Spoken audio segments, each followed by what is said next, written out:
Have you ever wished you had all the AI tools to go from color palette to finished print-on-demand product in one place? Well, today I'm going to be walking you through the whole creative process behind creating a print-on-demand product from scratch. Now let's jump right into it. So here we are starting with the color palette generator tool. And so what we're going to do, I have an example already. We're going to do a fall theme sweatshirt. And so what I did here with this is a little hack from my tools. I said, give me an example to copy and paste into the tool for a fall theme sweatshirt, vintage, fall, botanical, nostalgic, and cozy. You get the picture, and I did colors to include in there, and then it gives me the exact text to put into each field. So it just makes it that much more simple, and it kind of gives it a little bit more direction than what I could if I was just going with the flow and just filling it out on my own. So I typically like to do it this way. And you put the target buyer in, which is cool about having artifacts that work right alongside in Claude. You can always do this. And then what we want is we want to do fall, and then we'll click generate 5 color palettes, and then it'll just generate those. Let's expand this so we can see it work. We just wait, and it will generate us 5 different palettes that we can use, and then we can pick the one that we like the best. I love this tool. I've used it so many times for so many different things. Pretty. Here we go.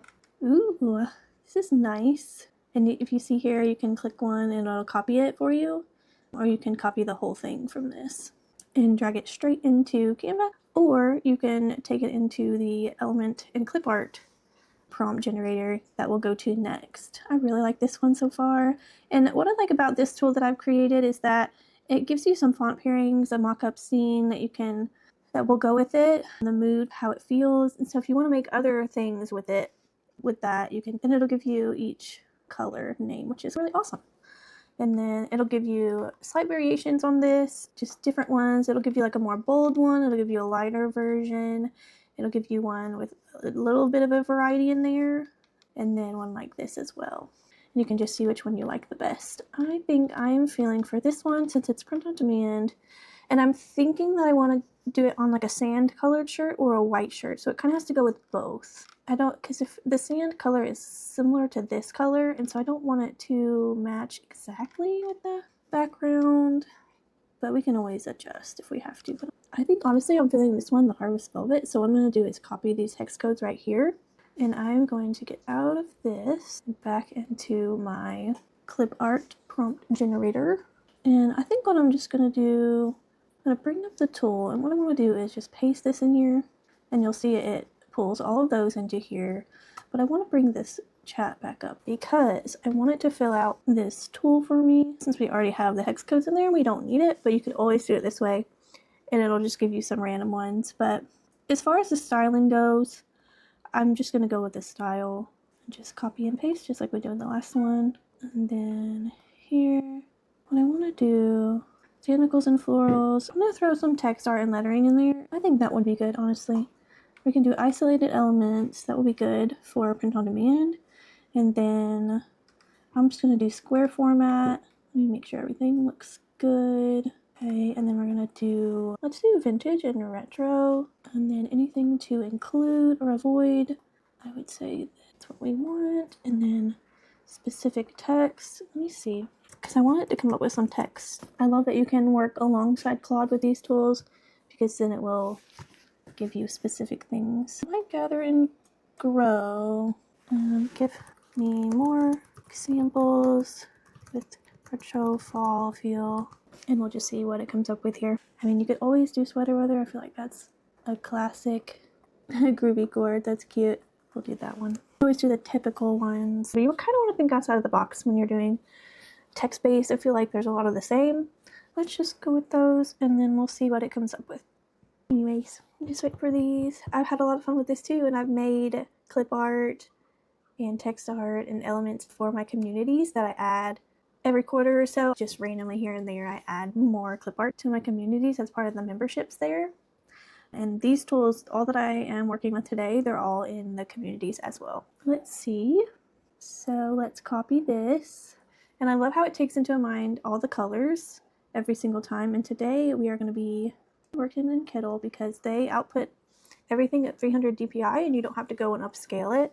So if you just paste your prompt into here, and then you can just see what it will generate. And I just drag it over here to the artboard. Then I'm going to make a few more artboards because I know that there is a lot of clip art that we can make with all of this. So we're just going to add some more artboards here. Just for the sake of this video, we'll just probably go through 5, but there's going to be probably a lot more that we could actually go with. While that's generating, I'm going to go back, and so there's a botanical wreath, fall foliage. Let's try that one. And then we'll try some of the text ones as well. For here, oh, that's cute. Okay, and then, so let's try this one and see what it comes up with. And then we'll grab one more. Let's do decorative pumpkin and gourd. I think that would be really pretty. Let's do this one. And then we'll do 2 text-based ones just so you can see the example. But it has given us multiple ones, and it always gives you a bonus seamless pattern at the end, which you could use for things like journals or scrapbook papers, anything that you would want. Let's see. Icons. Here's one for text. Thankful for sweater weather. Let's do the groovy gourd one. I think that would be really cute. That one turned out good as well. And then, so we're going to paste in our new one. They're all in the same color family, which is amazing and what you need for coordinated sets. If you don't give clear direction to your prompts, it's not going to be cohesive. So I love that this tool brings that cohesiveness across everything. And then do thankful for sweater weather. Let's do this one as well for our very last one. And you can always add text, anything, like you can add text inside the wreath. You can add text below the mushrooms, below the gourd, anything like that. Honestly, you can. You can make the words just the design, or any of them, you can make just the design. So it doesn't always have to include text, which is nice. Or you can add, some designs for print on demand have front and back that you can do. And so that's nice as well. That's cute too. That turned out good. And so quickly, I want to show you, this is for embroidery for the sweatshirt. It has a different size. So let's go back here. Let's just close it. So when you go into Printify, you can go in the catalog and click on any product here. So this is the sweatshirt we're doing today. And so it'll give you DTF, which is like the plasticky feel, like the solid designs that you see. Direct to garment is more like you can see the fabric through the print. It's more flat on, it's just straight ink onto the fabric, but you can still see it. It's kind of like patchy-ish. It's not like sublimation that the ink is just wet and it goes straight through. It's just flat and it goes into the fabric. It still sits on the base of the product. And then embroidery obviously is the thread. So we're going to do DTF. And so when you click start designing here, you'll see the print area size. So this is what you'll take to make the canvas size. And so I've already done that. So I just want to show you in Canva, here's the design. So this is what you'll want the design to stay inside of. And you can see that I already walked through my embroidery design. You have to use embroidery ready fonts, and I've made this template for that very exact thing. And so I've included all these fonts in here that are ready for embroidery. So I just picked one of those, and then keep in mind, if you do embroidery, you have to do these colors right here. So I made sure that everything in my design had those colors. And that's what it'll be. And then, so we're gonna go back to this one. And that is what we'll do our sweatshirt design on. But for now, I want to go back to see Kittl. And then from here, we're going to export, and you'll see these are already at 300 DPI, and they will be 5,000 by 5,000. And so I just export it as that, and it saved it. And so here, I'll just go over here, and I will extract all. We need to remove the background first. I'm going to open them in Canva first. So I'm just going to do the same size that they're at, so that they don't lose quality, 5,000 by 5,000. And we'll just upload those designs in here, remove the background, and save them as PNG without a background. That way they are ready to upload to Printify. So we go here, just gonna select all of those and let them load. And I really like this groovy gourd one in particular, but so I'm just gonna take this one design, but you wanna remove the background. It is a pro feature, but it's worth it. There's a lot of pro features on Canva that make designing a lot easier. And I'm just going to name it here. I'm not going to do all of them because I just want to do this one. Groovy Gourd and Gildan. I like to name them after what I'm making so I don't forget. And then I can always use them later. Just removing the background here. Perfect. And so we have that here. And it doesn't need any changing, so I'm just gonna share it. PNG, save it with a transparent background, and save. And that'll just save to your folders. Let me make sure this saved real quick.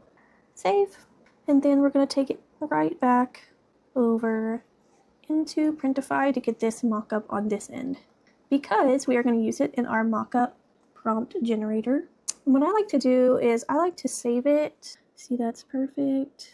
I think I'm just going to make it just a little bit bigger, and I think that's perfect. What I like to do is I like to give my mockup prompt generator the reference of the print area it's supposed to be.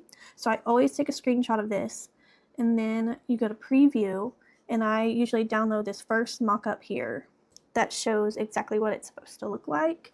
And then from there is where we will go back. You can save these if you wanted.